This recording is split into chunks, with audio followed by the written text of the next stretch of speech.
In this guitar lesson, I'm going to walk you through how to play, how to improvise and jam without loads of guesswork. Now, there is quite a lot of stuff that is involved in this, but I'm going to talk you through the process and I'm going to show you what I do with all of my students to get them to understand this as a concept. Okay, so first things first, you probably want some sort of backing. So if we have a look here, I've just done a quick search on YouTube.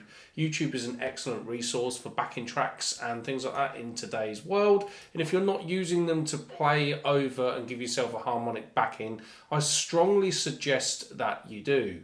So I've just searched for a melodic rock guitar backing track. Here's a bunch of tracks that I've never played before and I've never used. Obviously, when you do a search, ones that you've played over before will probably come somewhere near the top. So I want to pick one that I've never used before so that you will get a sense of exactly what I'm doing here. So I'm going to pick this one, Deep Rock Ballad Guitar Backing Track Jam in E minor. So I've never heard this backing track before, okay? Now, one of the things that's interesting with quality backing tracks on YouTube these days is what they'll probably do. I'm going to skip forward into the track after he's done a bit of a performance for us and everything. They usually will put on screen what scale you can use. Now, for some people that's handy, for some people it's not. Let's have a listen to the track here at this point.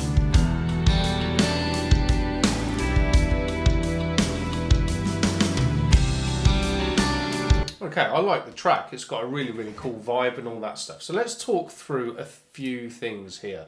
So what I can see, it's giving me the chords. So it's telling me we've got on the verses C sus2 sharp 11, E minor 9, C sus2 sharp 11 again, and then an A minor add 9. Okay, fine.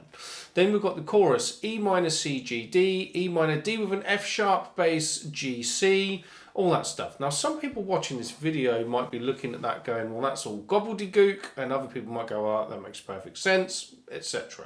So one of the things that a lot of these people are doing these days is they're putting the scales that are applicable on the backing track. So we can see that on the video, if I just blow that up a little bit more, we can see that the guy who's made the video for us is telling us that we can use E Aeolian. Now, for anyone who doesn't know, the Aeolian mode is the same thing as the natural minor scale. And what he's nicely done for us is he's mapped that full fretboard so you can see the entire thing all over the guitar neck. Now, you would think that that's really handy, but if you don't know your scales and you just start playing that backing track, you're going to be sitting there looking at stuff going, so I've got some notes here, there's another one here, and there's one here, and this, and before you know it, you're just hanging on for dear life, just trying to find the notes. You're not actually playing music, or you're not playing stuff that you want to play. So I'm not knocking people that put that on the backing tracks. That's nice of them to do that for us, but what I would suggest, and this is quite a long process, but what I would suggest is that instead of just just having that in front of you, you want to get to a point where you actually see that in your head.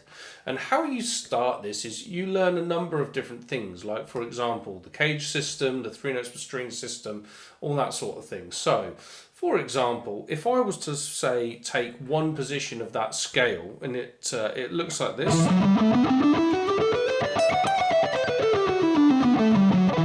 That's what we would say is caged position 1 for that scale. Now what I would probably do is start playing that over the backing track, just to get the feel for the scale and the backing track all together, like this.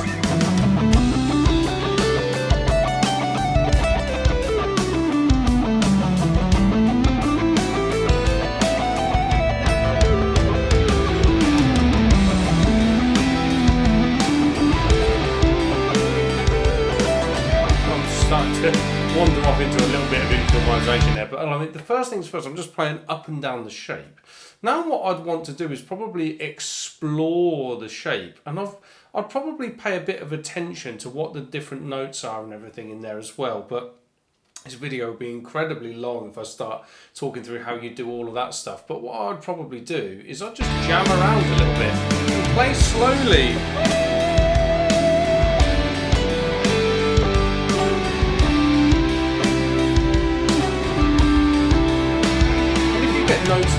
hang on to them a little bit.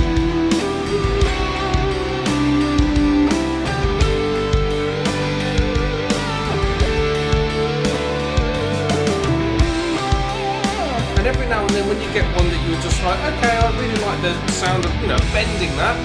Why does it work? Sit and figure it out. Also as well, if you bend a note and you go, I don't like that bend, don't do it again in future. It's about research and development, experimentation.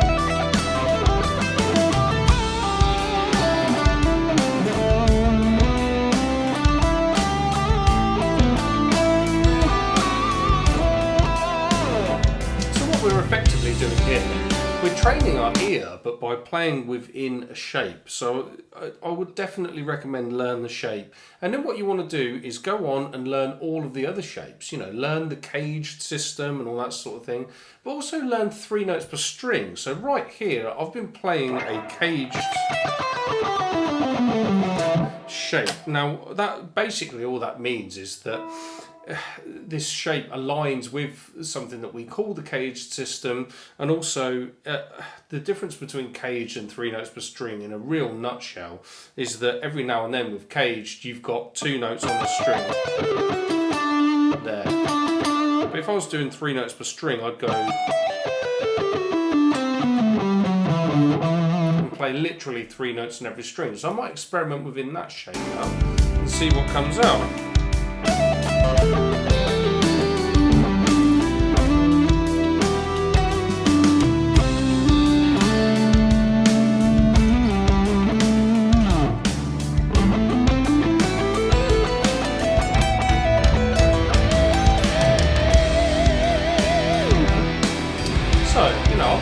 I'm not really doing anything particular. I'm not shredding or anything like that. I'm just exploring a shape.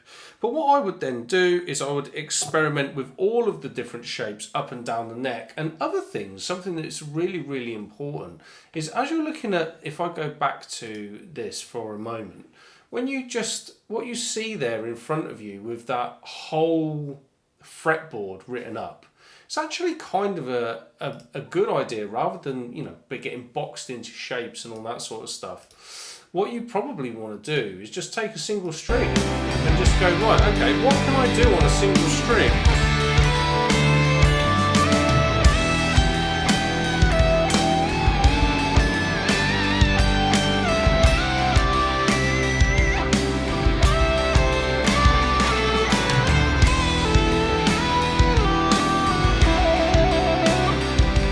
With this particular string in the E minor, so I can use the open string.